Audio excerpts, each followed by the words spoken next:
لا حول ولا قوة إلا بالله العلي العظيم. أعوذ بالله من الشيطان اللعين الرجيم. بسم الله الرحمن الرحيم.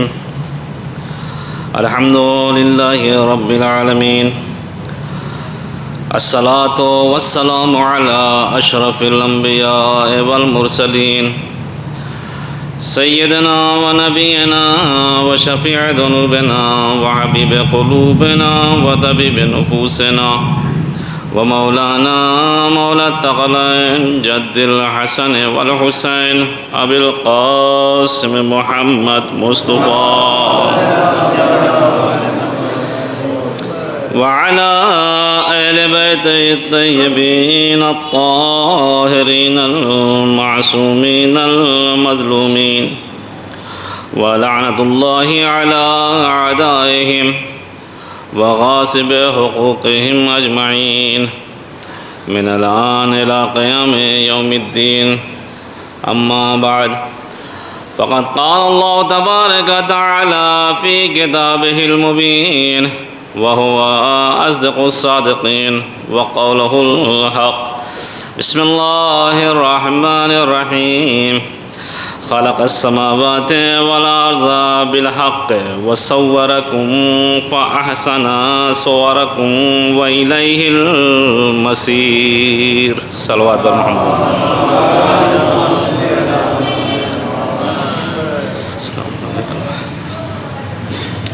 گزارش ہے ایک مرتبہ سورہ حمد و 3 مرتبہ سورہ توحید کی تلاوت فرما کر الحاج سلطان رضا کربلائی مرحوم، ابن علی جواد مرحوم، فاطمہ صغرا مرحومہ و علی جواد مرحوم، رئیسہ خاتون کربلائی مرحومہ بنت تصدق حسین مرحوم کی ارواح کو ہدیہ کریں.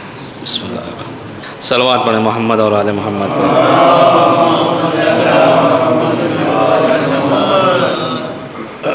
بزرگان محترم، معزز سامعین، پروردگار عالم قرآن مجید کے سورہ تغابن میں یہ ارشاد فرما رہا ہے کہ خلق السماوات والارض بالحق، زمین اور آسمان کو حق کے ساتھ پیدا کیا، خلق کیا. وصورکم، اور آپ سب کی تصویر بنائی. فاحسن صورکم، خوبصورت بنائی. وإلیہ المصیر، اور اسی کی طرف بازگشت ہے، اسی کی طرف پلٹ کے جانا ہے. عزیزان محترم، چونکہ اصالِ ثواب کی مجلس ہے، اسی آیہ کریمہ کے ذیل میں کچھ معروضات آپ حضرات کے اذہان تک پہنچانے کی کوشش کروں گا، اور خود سازی کے عنوان سے انشاءاللہ جتنی دیر گفتگو ہوگی خود سازی کے عنوان سے ہی گفتگو ہوگی. سب سے پہلے یہ عرض کر دینا ضروری سمجھتا ہوں کہ یہ جو اصحال ثواب ہوتا ہے یہ مرحومین تک پہنچتا ہے یا نہیں پہنچتا. جو اصحال ثواب ہوتا ہے، قرآن خوانی ہوتی ہے، مجلسیں ہوتی ہیں اور دیگر ذرائع ہیں اصحال ثواب کے، یہ ساری چیزیں پہنچتی ہیں یا نہیں پہنچتی ہیں. تو ظاہر سی بات ہے اس کا مشاہدہ اسی طریقے سے ہوگا جب ہم اس دنیا میں اس طریقے سے کوئی چیز دیکھیں کہ کوئی کام انجام دیا جائے تو اس کا اثر فوراً ظاہر ہو جائے. تو اس سے یہ سمجھ میں آ جائے گا کہ جو کچھ بھی کیا جا رہا ہے یہ پہنچ جاتا ہے مرحومین تک. یہ کیسے پہنچتا ہے، مرحومین تک پہنچتا کیسے ہے؟ تو آج کے دور میں سمجھانے میں کوئی بڑی دشواری نہیں، کوئی بہت مشکل بات نہیں ہے. ہر انسان جانتا ہے جب اس دنیا میں رہ کے ہزاروں کلومیٹر دور سے وطن میں چیزیں پہنچائی جا سکتی ہیں تو پھر اس دنیا سے آخرت کی طرف کیوں نہیں پہنچائی جا سکتی؟ بھائی ہزاروں کلومیٹر دور ہیں آپ، انٹرنیٹ کے وسیلے سے پہنچاتے ہیں اپنے گھر پہ، اور اس دنیا میں کوئی ایصال ثواب کرتے ہیں تو اہل بیت کے وسیلے سے پہنچاتے ہیں۔ غور کر رہے ہیں آپ؟ اچھا یہ بھی تو دیکھیے کہ بڑی سرعت کے ساتھ، بڑی تیزی کے ساتھ ہزاروں کلومیٹر دور رہنے والا شخص بڑی تیزی سے بھیج دیتا ہے اپنے گھر تک، پہنچتا ہے یا نہیں پہنچتا ہے؟ تو اب ذرا غور کیجئے، انسانوں کے اندر اتنی طاقت آ گئی ہے کہ 5-10 منٹ کے اندر ہزاروں کلومیٹر دور سے اپنے گھر تک چیزوں کو پہنچا دیتا ہے۔ تو پھر وہ خدا جو علی کل شیء قدیر ہے،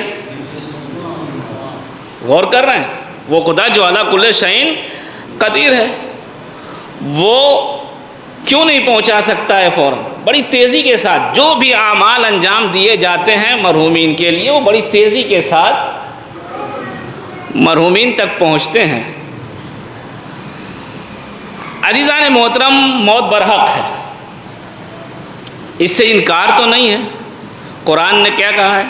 ابھی جس کی میں نے تلاوت کی ہے، خلق السماوات والارض صورکم فاحسن صورکم والیہ المصیر، زمین و آسمان کو حق کے ساتھ خلق کیا، تصویر بنائی، صورکم آپ سب کی تصویر بنائی، فاحسن صورکم کیسی تصویر بنائی؟ خوبصورت بنائی۔ قرآن یہ کہہ رہا ہے خوبصورت بنائی، وَإِلَيْهِ الْمَصِيرُ اور اسی کی طرف پلٹ کے جانا ہے۔ اب اسی آیت کے ذیل میں میں یہ سوال کر رہا ہوں، آپ یہ بتائیں کہ اللہ نے تصویر بنائی، یہ بتائیے کہ اللہ نے انسان بنا کر بھیجا ہے ہمیں اور آپ کو؟ جس نے تصویر بنائی ہے انسان بنا کے بھیجا ہے یا انسانی صورت میں بھیجا ہے؟ بڑی توجہ چاہتا ہوں عزیزان محترم، اللہ نے انسان بنا کے بھیجا ہے یا انسانی صورت میں بھیجا ہے؟ اگر انسان بنا کر بھیجتا تو یہ آج اتنے زیادہ اختلافات نہ ہوتے۔ اگر اللہ نے انسان بنا کر بھیجا ہوتا تو اتنے زیادہ اختلافات نہ ہوتے۔ انسان بنا کر نہیں بھیجا ہے بلکہ اللہ نے انسانی صورت میں بھیجا، انسانی صورت میں بھیجا۔ اچھا یہ جو انسانی صورت میں بھیجا ہے اللہ نے، تو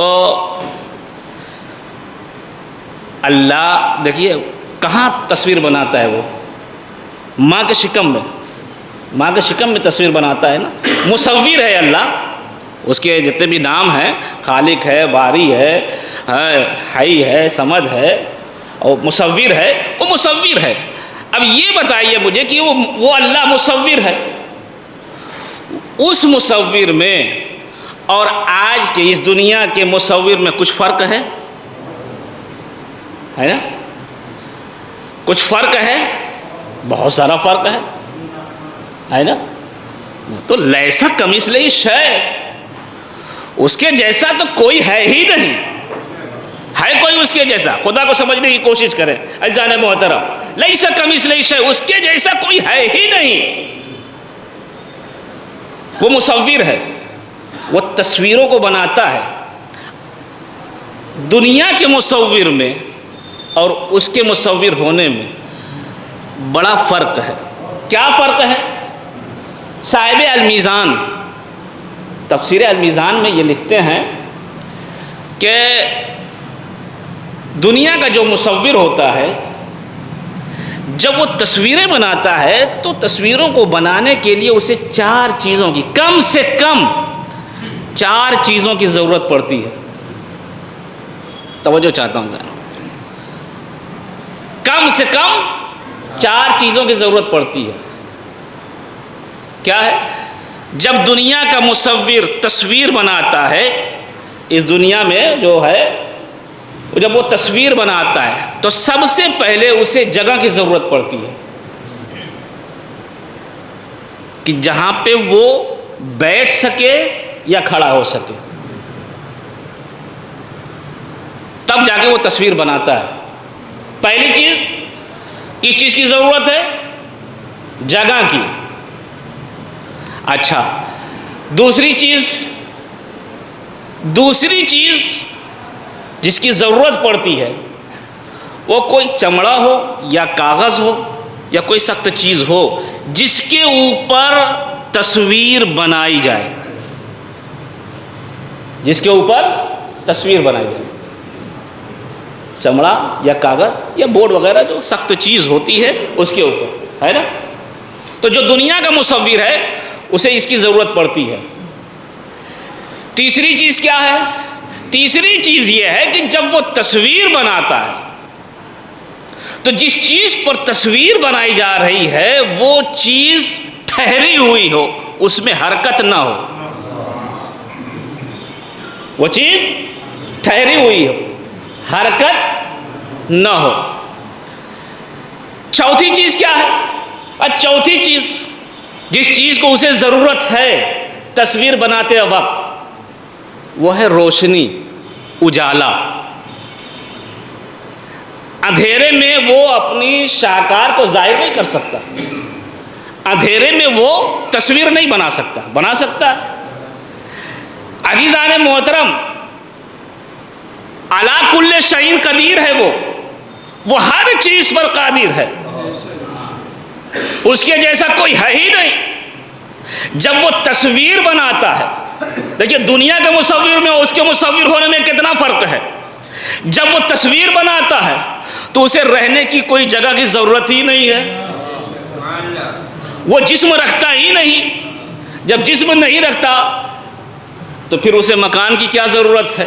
پہلی چیز یہ، اسے رہنے کی جگہ، اس کے رہنے کی کوئی جگہ معین ہے ہی نہیں. وہ تو ہر چیز پر قادر ہے، وہ ہر جگہ موجود ہوتا ہے. دوسری چیز کیا ہے؟ دنیا کے مصور کو کس چیز کی ضرورت ہے؟ چمڑے کی یا کاغذ کی یا کوئی سخت چیز کی جس کے اوپر اپنی تصویر بناتا ہے. لیکن اللہ وہ ہے جو پانی کے ایک قطرے پر تصویر بناتا ہے. پانی کے ایک قطرے پر تصویر بناتا ہے. تیسری چیز کیا ہے جو دنیا کے مصور کو ضرورت ہے جس کی؟ وہ یہ ہے کہ جگہ ٹھہری ہوئی ہو، حرکت میں نہ ہو. لیکن اللہ وہ ہے کہ اس چیز پہ تصویر بناتا ہے جو کبھی ٹھہرتی ہی نہیں، جو کبھی ٹھہرتی ہی نہیں، ہمیشہ متحرک رہتی ہے. چوتھی چیز کیا ہے؟ جس کی ضرورت دنیا کے مصور کو ہوتی ہے وہ ہے روشنی. دنیا کے مصور کو روشنی کی ضرورت ہے، مگر اللہ وہ ہے جو 3 پردوں کے اندھیروں میں تصویر بناتا ہے. ایک صلوات بر محمد اور آل محمد کا.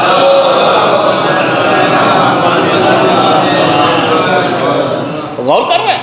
اللہ وہ ہے جو 3 پردوں کے اندر ماں کے شکم میں تصویر بناتا ہے. وہ اس کا محتاج نہیں ہے، وہ بے نیاز ہے. اچھا یہ بھی تو دیکھیے کہ جب انسان اس دنیا میں تصویر بناتا ہے تو جب تصویر اس کی بن جاتی ہے تو آپ نے دیکھا ہوگا وہ تصویر نہ بولتی ہے، نہ سونگتی ہے، نہ سنتی ہے، نہ چلتی ہے، نہ پھرتی ہے. مگر اللہ وہ ہے جب وہ تصویر بناتا ہے تو اس کی تصویر سنتی بھی ہے، دیکھتی بھی ہے، بولتی بھی ہے، چلتی بھی ہے، سوچتی بھی ہے، غور و فکر بھی کرتی ہے.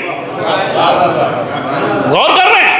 وہ اللہ، اس کی تصویر، وہ کیسا مصور ہے. اور یہ بھی تو دیکھیے اللہ کی شان، یہ اللہ کی شان تو دیکھیے. وہ اللہ، دیکھیے جب انسان اس دنیا کا تصویر بناتا ہے تو پھر جب تصویر بن جاتی ہے تو جیسی شاہکار اس نے بنایا ہے، جیسی تصویر اس نے بنایا ہے، جتنی خوبصورت تصویر بنایا ہے اتنی ہی زیادہ اس کی حفاظت بھی کرتا ہے. جیسی تصویر ہوتی ہے اسی تصویر کے مطابق اس کی حفاظت بھی کرتا ہے. کس سے حفاظت کرتا ہے؟ وہ آگ سے بچاتا ہے کہیں یہ تصویر جل نہ جائے. غور کیجئے گا عزیزان محترم، اللہ کو پہچانے. وہ دنیا کا مصور جب تصویر بناتا ہے تو اسے آگ سے بچاتا ہے. کیوں؟ تاکہ کہیں ایسا نہ ہو کہ یہ جل جائے. اسے پانی سے بچاتا ہے کہیں اس کا رنگ دھل نہ جائے. اسے ہوا سے بچاتا ہے کہیں ایسا نہ ہو کہ اس کا رنگ دھندلا پڑ جائے. مٹی سے بچاتا ہے کہیں ایسا نہ ہو کہ یہ آلودہ ہو جائے. مگر اللہ رے خدا کی شان کیا ہے؟ دیکھیں عزیزان محترم، اللہ وہ ہے. دیکھیں ایک تصویر کے یہ 4 دشمن ہیں، آگ، پانی، مٹی، ہوا.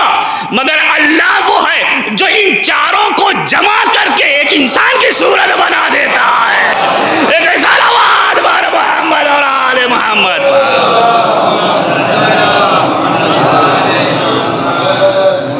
غور کیا آپ نے؟ وہ اللہ وہ مصور ہے، تصویر بناتا ہے.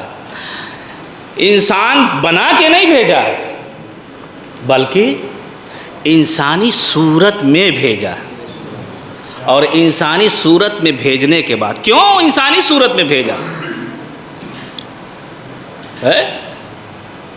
انسانی صورت میں کیوں بھیجا؟ انسانی صورت میں اس لیے بھیجا ہے کہ اللہ نے قرآن میں کیا کہا ہے؟ وَلَنَبْلُوَنَّكُمْ بِشَيْءٍ مِّنَ الْخَوْفِ وَالْجُوعِ وَنَقْصٍ مِّنَ الْأَمْوَالِ. آزماؤں گا کس کے ذریعے سے؟ خوف کے ذریعے سے، بھوک و پیاس کے ذریعے سے، مال میں کمی کر کے، اولاد کو لے کے، ہے نا، آزمائے گا. اور پھر آگے چل کے اس نے کیا کہا سورہ ملک میں؟ کہہ رہا الذی خلق الموت والحیات لیبلوکم ایکم احسن عملا. موت اور حیات کو خلق کیا کیوں؟ اس لیے کہ سب کی آزمائش ہو سکے. آزمائش کے لیے اللہ نے انسانی صورت میں ہمیں بھیجا ہے. کیوں؟ آزمائش کے لیے. سب سے اشرف ترین مخلوق بنا کر بھیجا ہے. انسانی صورت میں اللہ نے اس لیے بھیجا کہ میں انسان کی صورت میں تمہیں بھیج رہا ہوں. اس لیے بھیج رہا ہوں تاکہ تمہیں آزماؤں.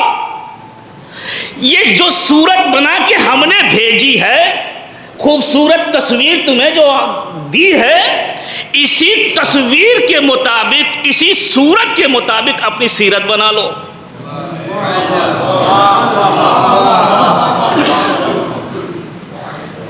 انسانی صورت میں بھیجا ہے انسانی سیرت بنانے کے لیے.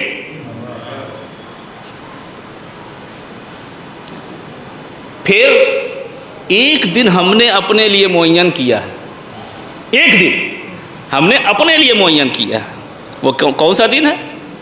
محشر کا، قیامت کا دن. قرآن کیا کہہ رہا ہے؟ وَإِذَا الْوُحُوشُ حُشِرَتْ. وَإِذَا الْوُحُوشُ حُشِرَتْ. اس دن سب کو، جتنے جانور ہیں، جمع کیا جائے گا. جانوروں کو، جانوروں سے حساب کتاب لیا جائے گا. کس سے حساب کتاب لیا جائے گا؟ بھئی جس کی انسانی صورت جس کو بنا کے بھیجا ہے، انسانی صورت میں جس کو بنا کے بھیجا ہے، اس سے حساب کتاب لیا جائے گا. اللہ نے انسانی صورت میں بنا کر بھیجا اس لیے کہ میں تمہیں انسانی صورت میں بھیج رہا ہوں تاکہ تم انسانی سیرت بنا کر آؤ. انسانی سیرت بنا لو. اور یاد رکھو، یہ اس دن جب میں تمہیں اٹھاؤں گا تو یاد رکھنا، جیسی صورت بنا کے آؤ گے، جیسی سیرت بنا کے آؤ گے، ویسی ہی صورت تمہاری بنا دوں گا. اگر تمہاری سیرت تمہارے صورت سے ملتی جلتی ہے تو میں تمہیں جنت میں بھیج دوں گا. اور اگر تمہاری سیرت صورت سے نہیں ملتی ہے تو جیسی سیرت بنائی ہے ویسی صورت بنا دوں گا. صلوات بر محمد اور آل محمد.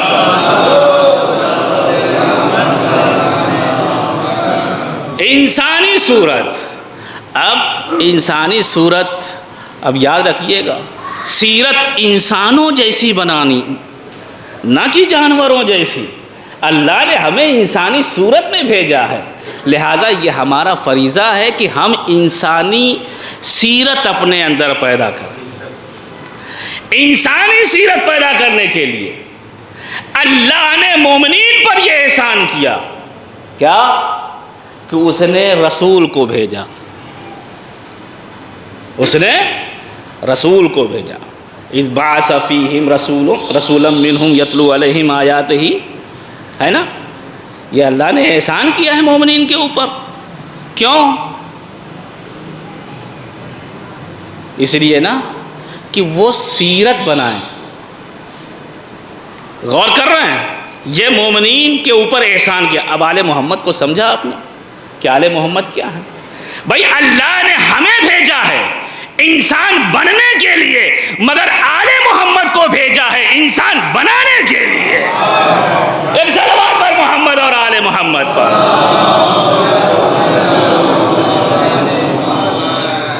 تو اللہ نے احسان کیا مومنین کے اوپر. رسول اسلام آئے، کہہ لیا ہے لوگوں کو پستی سے نکال کر بلندی کی طرف لے جائے. پستی سے نکال کر بلندی کی طرف لے جانے کے لیے رسول آئے. اچھا، اب رسول اسلام نے وہ کام انجام دیا تاکہ لوگ پستی سے نکل کر بلندی کی طرف جائیں. اب پستی سے نکل کر بلندی کی طرف جانے کے لیے سب سے پہلے کس چیز کی ضرورت پڑتی ہے؟ خود سازی کے لیے کس چیز کی ضرورت پڑتی ہے؟ سب سے پہلے خود سازی کے لیے علم کی ضرورت پڑتی ہے. کس کی؟ علم کی ضرورت. بھئی انسان اپنی ذات کا معمار ہوتا ہے. انسان اپنی ذات کا معمار ہوتا ہے. جب تک وہ پڑھے گا نہیں تو عمارت کیسے تیار ہوگی سیرت کی؟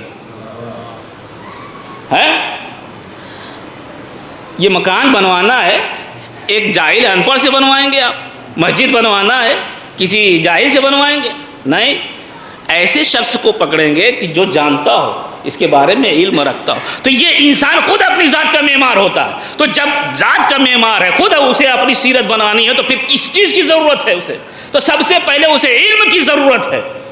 رسول اسلام مسجد میں جا رہے ہیں، دو گروہ ہے، ایک دعا اور مناجات اور تسبیح میں مشغول ہے، دوسرا گروہ علمی بحث کر رہا ہے. رسول اسلام مسجد میں داخل ہوئے، دونوں کو دیکھا، مسکرائے.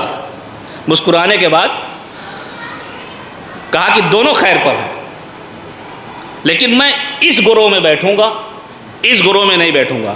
کیوں؟ علمی مباحثہ جہاں ہو رہا تھا وہاں بیٹھے. کیوں؟ رسول اسلام نے فرمایا اس لیے میں یہاں بیٹھوں گا کہ اللہ نے مجھے لوگوں کو عالم بنانے کے لیے بھیجا. کس لیے بھیجا؟ عالم بنانے کے لیے بھیجا. قرآن کیا کہہ رہا ہے؟ وَيُعَلِّمُهُمُ الْكِتَابَ وَالْحِكْمَةَ، وہ کتاب اور حکمت کی تعلیم دیتا. تو خود سازی کے لیے سب سے پہلی کس چیز کی ضرورت پڑتی ہے؟ علم کی. بغیر علم کے انسان اپنے آپ کو سنوار نہیں سکتا. عرب کے بدو بہت پڑھے لکھے تھے جس وقت رسول اسلام آئے تھے، ہے نا؟ یہ جو پڑھنا لکھنا جس کو ہم جانتے ہیں یہی علم ہے.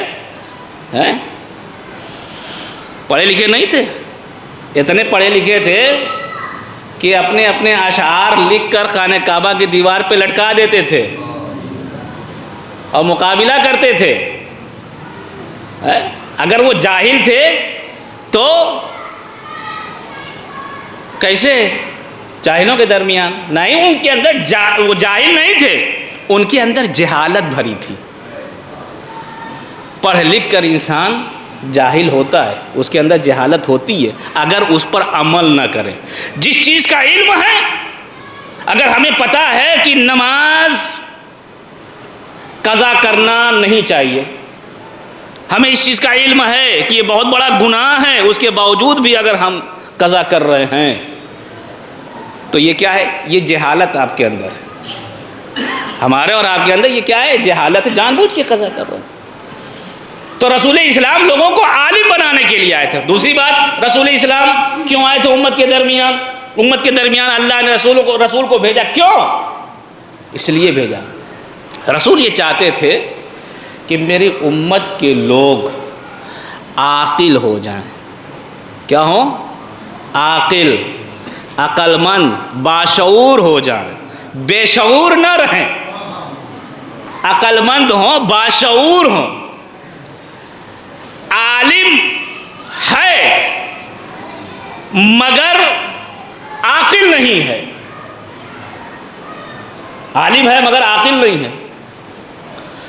تو کہتے ہیں نا کہ ایسے جب کوئی عالم ہو جاتا ہے جس کے اندر شعور نہیں ہوتا، سوچنے سمجھنے کی صلاحیت نہیں ہوتی، تو یہ سماج کے لیے درد سر بن جاتا ہے، مسئلہ سلجھانے کے بجائے الجھا دیا کرتا ہے۔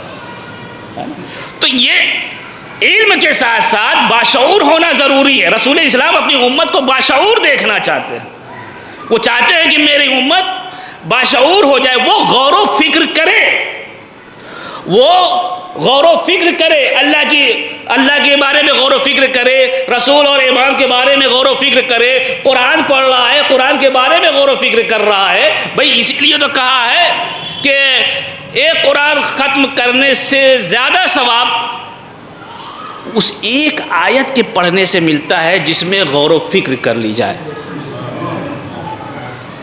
ہم ختم قرآن کے چکر میں پڑے رہتے ہیں، قرآن ختم ہو جائے، قرآن ختم ہو جائے۔ بھئی قرآن کہاں ختم ہوتا ہے؟ قرآن ختم ہونے والی چیز ہے؟ یہ بتائیے، یہی ہوتا ہے نا، ایک قرآن ختم ہو جائے، ایک قرآن، ارے ایک قرآن ختم ہو جائے، قرآن کوئی ختم ہونے والی چیز ہے؟ یہ آیا ہے انسانوں کی ہدایت کے لیے، جب تک انسان رہے گا اس دنیا میں تب تک قرآن بھی باقی رہے گا، قرآن ختم نہیں ہو سکتا۔ اگر قرآن ختم ہو جائے، قرآن، ارے بھائی قرآن ختم ہونے کے لیے تھوڑی آیا ہے۔ تو یہ قرآن کو غور و فکر کرنے کے لیے، سوچنے سمجھنے کے لیے غور کیا جائے۔ اسی لیے رسول اسلام نے فرمایا ہے کہ ایک لمحے کے لیے غور و فکر کرنا 70 سال کی عبادت سے افضل ہے۔ ایک لمحے کے لیے غور و فکر کرنا کس کے؟ 70 سال کی عبادت کے سے افضل ہے۔ قرآن، ختم قرآن جس کو ہم کہتے ہیں، ختم قرآن سے افضل یہ مجلس عزا ہے۔ کیوں؟ اس لیے کہ اس مجلس عزا میں ایک آیت پڑھی جاتی ہے اور اسی آیت کے ذیل میں ساری باتیں سمجھا دی جاتی ہیں۔ غور کر رہے ہیں؟ تو یہ ہے، تو رسول اسلام اپنی امت کو کیا دیکھنا چاہتے ہیں؟ باشعور دیکھنا چاہتے ہیں۔ تیسری بات، بہت جلدی رسول اسلام اپنی امت کو حساس دیکھنا چاہتے ہیں کہ میرے امتی کیا ہوں؟ حساس ہوں، ایک دوسرے کی تکلیفوں کو سمجھیں۔ بھائی سمجھنے کا، ہاں کسی نے آ کر دیا ہاں طبیعت خراب ہے، ہاں ٹھیک ہے طبیعت خراب ہے، اللہ شفا دے۔ سمجھنے کا مطلب کیا ہوا؟ سمجھنے کا مطلب یہ ہے کہ اس کی جو ضرورت ہے اس کی ضرورت کو پوری کی جائے۔ یہ حساس کا مطلب یہ ہے، رسول اسلام اپنی امت کو حساس دیکھنا چاہتے ہیں۔ جمعہ کا دن ہے، جمعے کے دن رسول اسلام مسجد میں خطبہ دیا، خطبہ دینے کے بعد نماز ہوتی ہے، اس نماز میں الحمد کے بعد کیا پڑھتے ہیں؟ سورہ جمعہ ہے نا، اور دوسری رکعت میں جو عام طور پہ یہاں پہ نہیں پڑھی جاتی، ہمارے یہاں ہے اور شارٹ کٹ میں پڑھ دیا جاتا ہے، سورہ منافقون ہے نا، دوسری رکعت میں سورہ منافقون۔ پہلی رکعت کے لیے کھڑے ہوئے، الحمد کی سورہ پڑھی، اور الحمد کی سورہ پڑھنے کے بعد سورہ جمعہ کو شروع کیا۔ جیسے ہی 2 یا 3 آیتیں رسول اسلام نے پڑھی، پڑھنے کے بعد فوراً وہیں پہ چھوڑ دیا، کوئی مختصر سا سورہ پڑھ رہا ہے، سورہ جمعہ کو وہیں پہ چھوڑ دیا، 2-3 آیتیں پڑھ کے وہیں پہ چھوڑ دیا، فوراً سورہ جمعہ وہ دوسری چھوٹی سی سورہ مطلب سورہ کوثر یا کوئی اور بھی سورہ چھوٹی سی سورہ پڑھ دیا رسول اسلام. اور اس کے بعد سے پھر دوسری رکعت رسول اسلام ہمیشہ سورہ منافقون پڑھا کرتے تھے، لیکن اس دن دوسری رکعت میں حمد کے بعد سورہ منافقون نہیں پڑھی، نہیں، نماز تمام ہو گئی، 2 رکعت نماز مکمل ہو گئی. پیچھے بیٹھے ہوئے تھے، ایک صحابی آگے بڑھا، یا رسول اللہ کوئی طبیعت خراب ہو گئی آپ کی؟ کہا نہیں تو. کہا کوئی وحی نازل ہونے والی ہے؟ کہا نہیں. کہا کچھ باتیں یاد آ گئیں؟ کہا نہیں. کہا تو پھر آپ نے کیوں اتنی تیزی کے ساتھ نماز پڑھائی ہے یہ نماز جمعہ؟ اسے پہلے کبھی نہیں دیکھا. سورہ جمعہ پڑھاتے پڑھاتے آپ نے روک دیا، چھوٹی سی سورہ پڑھ دی، دوسری رکعت میں سورہ منافقون پڑھی نہیں، نہ کوئی وحی آ رہی تھی، نہ طبیعت خراب تھی، آخر وجہ کیا تھی؟ تو ایک مرتبہ رسول اسلام کہتے ہیں کیا تم نے نہیں سنا وہ جو پیچھے پردہ لگا ہوا، اس پردے کے پیچھے جو عورتیں نماز پڑھ رہی، اس زمانے میں عورتیں بھی رسول کے پیچھے نماز پڑھا کرتی تھیں، پردہ لگا دیا جاتا تو اس کے پیچھے. کہا اس پردے کے پیچھے عورتیں جو نماز پڑھ رہی ہیں اس میں سے کوئی عورت بچہ لے کر آیا ہے، شیرخوار بچہ ہے، اور وہ بچہ رو رہا ہے، تم نے اس کے رونے کی آواز نہیں سنی؟ تم نے اس کے رونے کی آواز نہیں سنی؟ اگر میں اس کو اور زیادہ لمبی کرتا تو اتنی دیر تک اس کی ماں کا دل اسی کی طرف ہوتا. اس لیے میں نے یہ چاہا کہ جلدی سے اس کو پڑھ دوں تاکہ ماں اس کو فوراً اس کے پاس پہنچ جائے. تو رسول اسلام کیا چاہتے ہیں؟ وہ اپنی امت کو حساس دیکھنا چاہتے ہیں کہ میرے امتی حساس بن جائیں. ایک صلوات پر محمد اور آل محمد کا.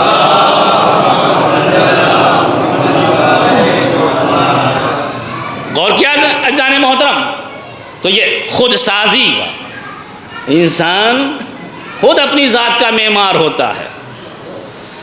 انسان اگر وہ بنانا چاہے گا اپنی سیرت تب جا کے بنے گی، اگر وہ بنانا ہی نہیں چاہے گا تو کبھی اس کی سیرت بن نہیں سکتی ہے. اللہ نے صورت میں بھیجا، انسانی صورت میں، کیوں؟ تاکہ انسانی سیرت بنا سکو. عزیزان محترم دیکھیے گا، صورت بنانا یہ اللہ کا کام ہے، سیرت بنانا یہ انسانوں کا کام ہے. صورت بنانا یہ کمال خداوندی ہے، سیرت بنانا یہ کمال بندگی کہلاتی ہے. ایک صلوات پر محمد اور آل محمد پر.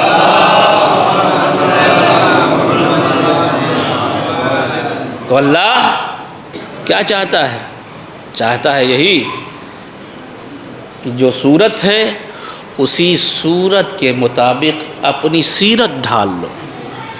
جیسی سیرت ہے، جب کبھی آئینے کے پاس جائیں تو دیکھیں اپنے آپ کو جب سنورتے ہیں، اسی لیے کہا گیا ہے، یہ دعا پڑھی جاتی ہے، اللہم کما حسنت خلقی فحسن خلقی و رزقی. پروردگار جتنا خوبصورت تو نے مجھے بنایا ہے ویسے ہی خوبصورت میرا اخلاق بنا دے، میری سیرت بنانے. یہ آئینہ دیکھنے کی دعا ہے.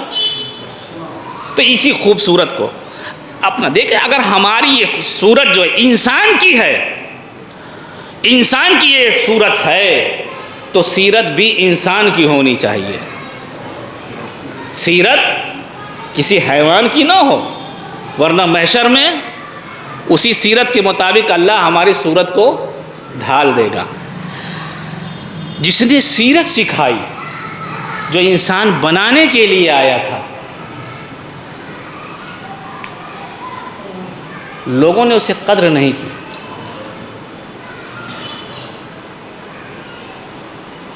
جیسے ہی اس رسول کی آنکھ بند ہوتی ہے،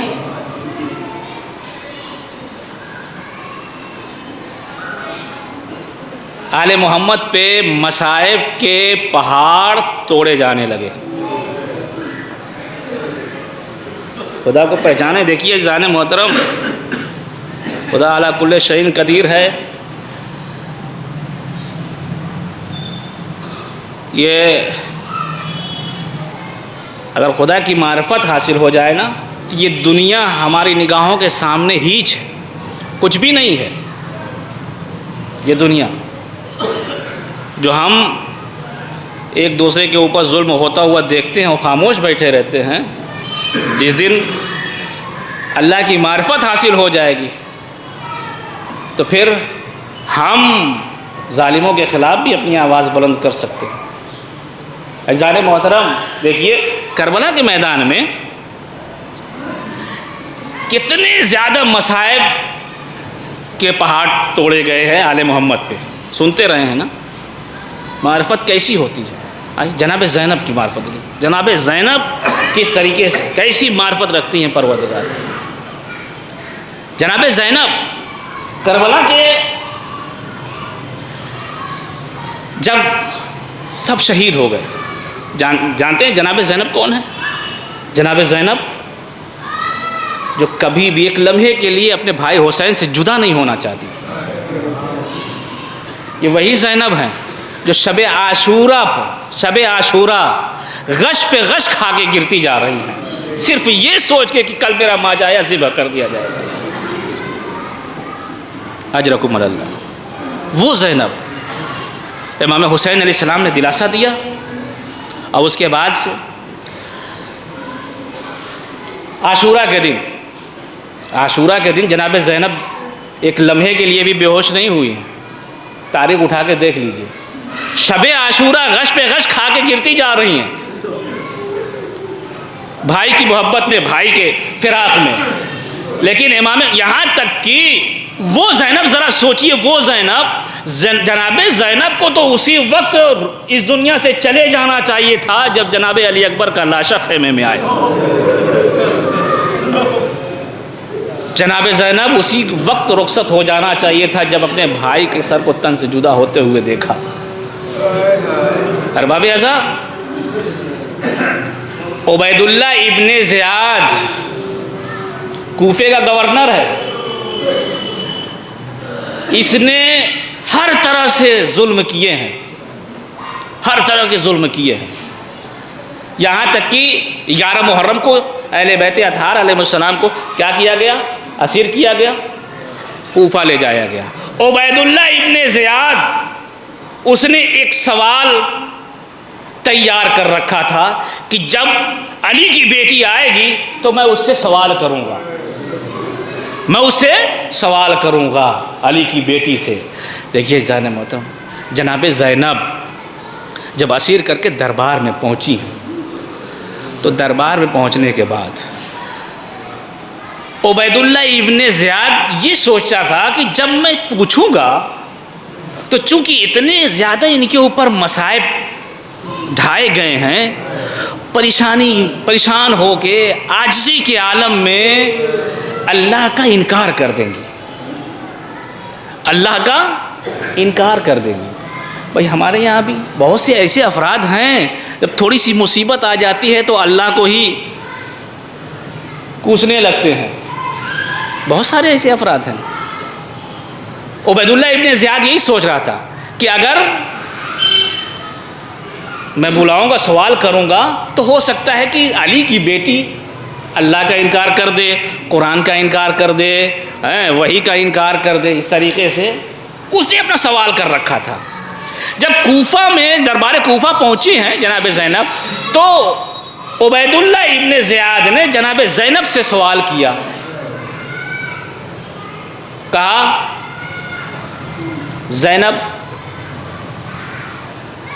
کربلا میں آپ نے اپنے اللہ کو کیسا پایا؟ غور کریں، کربلا میں دیکھیے کیسی معرفت ہے جناب زینب کی۔ کربلا میں آپ نے اپنے اللہ کو کیسا پایا؟ تو جناب زینب کہتی ہیں کہ ما رأیت الا جمیلا، میں نے کربلا میں اللہ کے ظہور کے علاوہ کچھ نہیں دیکھا۔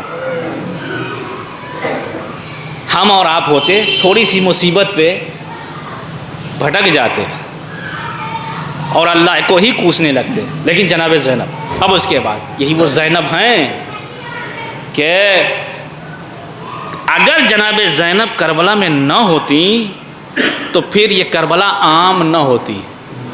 جتنی بڑی کربلا ہے اتنی ہی بڑی پیغامبر ہیں جناب زینب. جناب زینب کا مقام، وہ جناب زینب آیت اللہ مرشی نجفی کو جانتے ہیں، نام سنا ہوگا، بہت بڑے مجتہد گزرے ہیں اپنے وقت کے، اور وہی حرم کے پاس جو ہے مرشیہ نجفی جو لائبریری ہے، قبلہ جانتے ہیں اچھی طریقے سے، ان کی موجود ہے لائبریری ابھی تک. وہ کہتے ہیں کہ ایک مرتبہ میں نے خواب میں امام زمانہ علیہ السلام کو دیکھا. امام زمانہ علیہ السلام کو دیکھا کہ امام زمانہ علیہ السلام کہتے ہیں کہ شورا حضرات بیٹھے ہوئے ہیں، ان سے بھی غور کریں اس پہ، کہ امام زمانہ علیہ السلام کو خواب میں دیکھا کہ امام زمانہ علیہ السلام کہہ رہے ہیں فلاں شہر میں جاؤ، وہاں پہ ایک شاعر ہے، اس کو جاؤ، اس کو سلام کہہ دینا اور میری طرف سے اس کے ہاتھ کا بوسہ دے دینا، میری طرف سے. خواب سے بیدار ہوئے، چونکے، گئے اس شہر میں پہنچے ہیں. جب شہر میں پہنچے ہیں تو پہنچنے کے بعد اس سے ملاقات کی اور اس کے بعد اس کو امام کا وہ سلام پہنچایا ہے، پیغام جو تھا وہ پیغام پہنچایا ہے، اور پھر اس کے ہاتھ کا بوسہ لیا. ہاتھ کا بوسہ لینے کے بعد واپس ہونے لگے تو یاد آیا کہ اس نے کون سا کام انجام دیا ہے کہ جس کی بنا پر امام زمانہ علیہ السلام نے سلام بھیجا ہے اور اس کے دستبوسی کے لیے کہا ہے. واپس ہوئے، اس سے پوچھا آپ نے کون سا کیا کام انجام دیا ہے؟ تو اس شاعر نے کہا کہ میں نے ایک مصرع لکھا تھا، میں نے ایک مصرع لکھا، اور مصرع کیا تھا؟ اس مصرے کو بتایا کہ کربلا در کربلا میمونے اگر زینب نہ بود، کربلا کربلا میں رہ جاتی اگر زینب نہ ہوتی. کربلا کربلا میں ہی ختم ہو جاتی، وہیں تک محدود ہو جاتی اگر زینب نہ ہوتی. اجرکم اللہ، یہی وہ زینب ہیں جو بھائی کے پیغام کو پہنچانے کے لیے، کربلا کو عام کرنے کے لیے اپنے ہاتھوں میں رسیاں گوارا کر لی ہیں. کربلا سے کوفہ سے شام. یہ شام جب گئی ہے نا تو دربار شام میں پہنچنے سے پہلے جو سرحد ہوتی ہے وہاں پہ قافلے کو روک دیا گیا. 3 دن تک یہ قافلہ روکا گیا ہے وہاں پہ شام کے باہر، اور پورے شام کو سجایا گیا ہے. اور سجانے کے بعد اب اہل بیت اطہار علیہ السلام کے لوٹے ہوئے قافلے کو لے جایا گیا ہے. جب پہنچی ہیں شام میں نا تو ایک شخص ہے جو نابینا ہے، اپنے بیٹے کے ساتھ بازار شام سے گزر رہا ہے، اور جناب زینب خطبہ دے رہی تھی بازار شام میں. جب خطبہ دے رہی تھی وہ نابینا تھا، اس نے تھوڑی دیر کے لیے غور کیا، رک گیا، اور رکنے کے بعد اپنے بیٹے سے پوچھ رہا ہے اے بیٹے یہ بتا قیامت تو نہیں آ گئی ہے؟ کیا قیامت تو نہیں آ گئی؟ کہا نہیں بابا کیا بات ہے؟ کہا علی کا صحابی تھا وہ نابینا، اس نے کہا کہ جب علی کے سر پہ ضربت لگی تھی تو علی نے یہ کہا تھا کہ اب یہ آواز محشر میں سنائی دے گی، لیکن میں آج ہی سن رہا ہوں یہ کس کی آواز ہے؟ تو اس کے بیٹے نے کہا اے بابا ارے یہ علی کی بیٹی زینب ہے جو بلوے عام میں دیار با دیار پھرائی جا رہی ہے.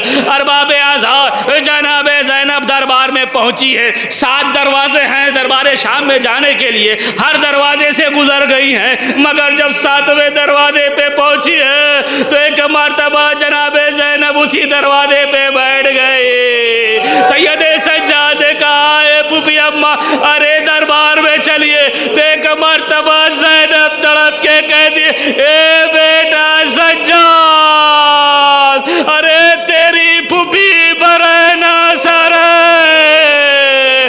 دربار میں 700 کرسی نشی حافظ قرآن بیٹھے ہیں میں ننگے سر